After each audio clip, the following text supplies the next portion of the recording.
মানে গরু দেখলে এরা পাগল হয়ে যায়, বউ দেখলে না যত পাগল হইব, মানে গরু দেখা পাগল হয়ে যায়। বউ তো সারা বছর দেখে, আর গরু দেখে বছরে কয়টা দিন। এই জন্যই মনে হয় বউ দেখে পাগল না হয় গরু দেখেই পাগল হয়ে যায়।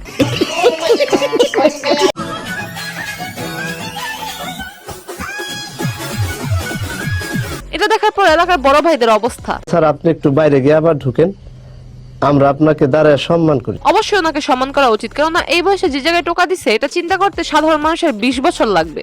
ঠিক বলেছো।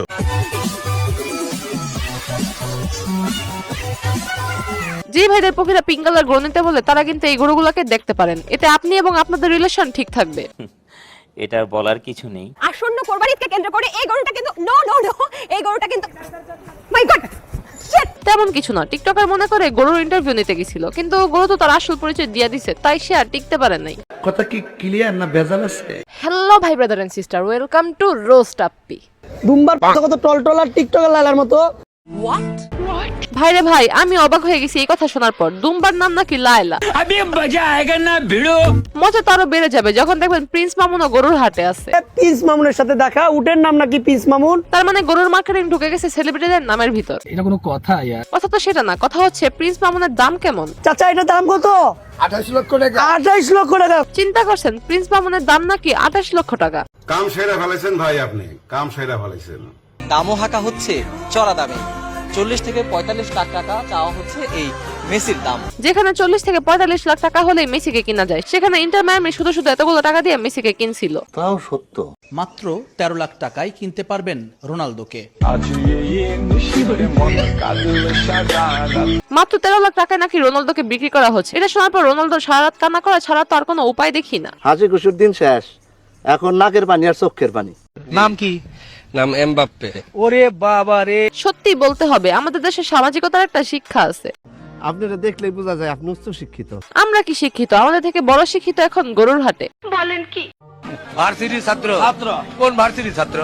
ঢাকা ভার্সিটি ছাত্র। এটা শোনার পর ঢাকা ভার্সিটির অবস্থা। আমার লাভ লস নেই, আমার লাইফটাই লস। আর এইসব দেখে ঢাকা ভার্সিটির স্টুডেন্টদের রিঅ্যাকশন।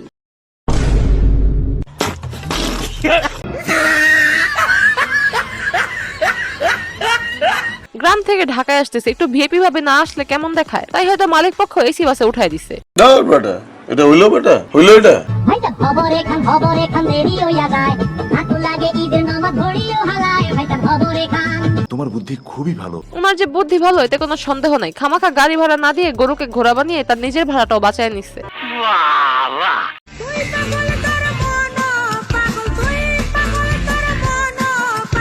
যদিও বিষয়টা হাস্যকর, তবে যাদের হয় তারাই বোঝে এটার কি কষ্ট। সুতরাং সবাই সাবধানে এপার ওপার করার চেষ্টা করবেন।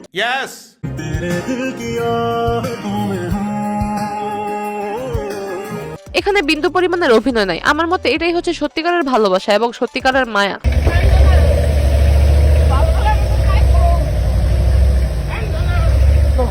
বিশ্বাস করেন এই সমস্ত জিনিস দেখলে অজান্তেই কেন জানি চোখের কোণায় পানি চলে আসে। সঠিক বলেছেন। তো আজকে সঠিক বলা পর্যন্তই। ভিডিওটি ফেসবুক থেকে দেখে থাকলে পেজটি ফলো করে দিন, আর ইউটিউব থেকে দেখে থাকলে চ্যানেলটি সাবস্ক্রাইব করে দিন। দেখা হবে নেক্সট ভিডিওতে।